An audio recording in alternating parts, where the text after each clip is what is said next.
obvious first next step, I think, that came out of this conversation is the need to keep talking. Yes. I felt that the diversity of experiences and views that were presented by our panelists, thank you so much, all of you in this front part here, because I think you really demonstrated and gave a reality to the difficulties and the opportunities and the challenges in putting nutrition into the picture in an explicit way. The business picture, the government, consumers, the whole question. I think John started out by saying we have a pace of change. This is the part, I think, my second conclusion is not only keep talking, but have this talk be urgent. Because I think I loved your story about China, you know, because you said, okay, 10 years later, oh my God, it's completely different. I know several of us, including John, have been to Ethiopia many times over the last 10 years.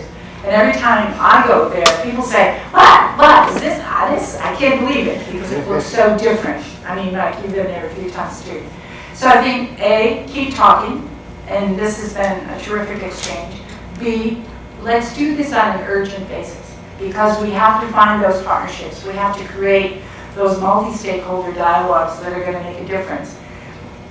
Brian, is that your name? Yeah. Challenged us with regard to moving nutrition into the pre-competitive space. But the story I heard was no, it's not. Nutrition is actually a point of competitive advantage.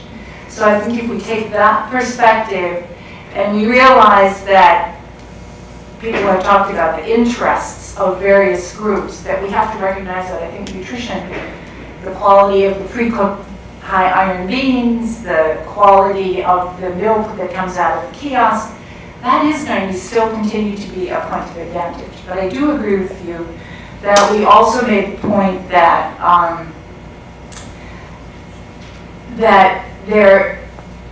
the information about nutrition, about food safety, about food in general needs to be more broadly shared. And GMA has given their example of how you're trying to do this both through your product and through, in some ways, what I would call philanthropic efforts to address the educational system.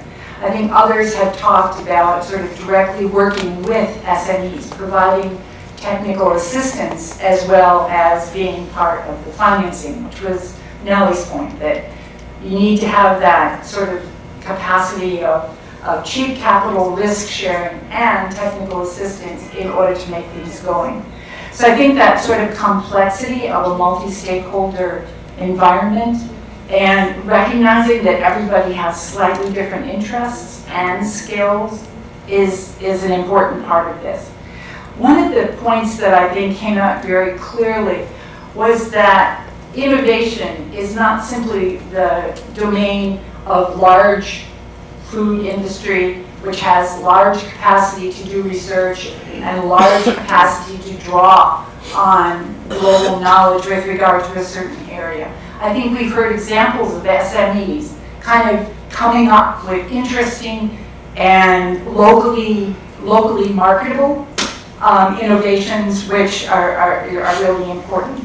There are two issues, though, that I didn't hear very much about. You actually mentioned it a bit, Eric, in talking about China and the cold chain. But Nellie talked about the financial infrastructure, the financial ecosystem. I didn't hear as much as I expected to hear about the sort of make or break nature of physical infrastructure, which is a public responsibility, roads, ports, telephones, electricity. Because I have, in my travels around, gotten zillions of examples of where the cost of that infrastructure, the non-availability of electricity, having to run a generator, having to buy diesel fuel, is what drives the return on investment and the profit margin so low that SMEs, and to some extent even large corporations, business companies cannot actually continue to operate. So I think that question of infrastructure is an important one. I think also the question that we're going to look at, and Inga sort of got into this, and it was mentioned as one of the kind of forgotten multi-stakeholders, academia, is that the kind of fundamental research that we need to do on food safety issues, on food quality issues, The nutritional quality, does organic, whatever, provide better nutrient quality than a non-organic product? That sort of academic contribution of this basic science, which to some extent we're doing in the CGIER, although obviously we could probably be doing more. That was kind of another issue that I didn't hear discussed perhaps as much as we want to put on the chart for the next steps. Sort of how does this interaction with infrastructure and the cost of infrastructure, and what implications does that have for the cost and quality of food products that are going through the system, and the private sector incentives to provide those food products. And then the basic underlying science with regard to food, nutrition, food safety, and so forth. Because I think on the innovation side, there's just lots of ideas. The conversation that we've had today about really thinking about sort of where consumers come in, bottom of the pyramid, low income, nutrition aware consumers. Various of you have made that, used those different terms.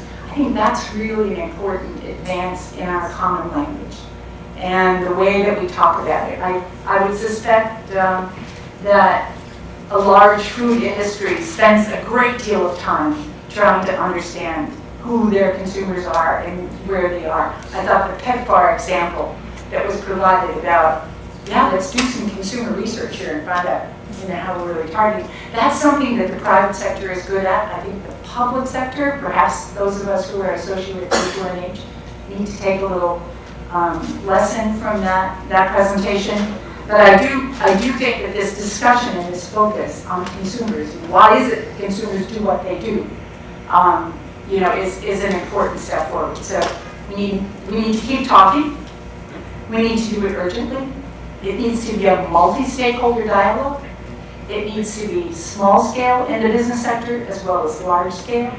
It needs to involve financial people, but also technical people, also education, information, advocacy groups, because as I think the examples today made so clear that the next step toward coming up with a food system, which is nutrition, which is oriented to nutrition and really takes into account the agency of consumers, the kind of behaviors that they do, what they're seeking, what they're willing to pay, I think is going to be the challenge for IFPRI for the next 5 years, or the next 10.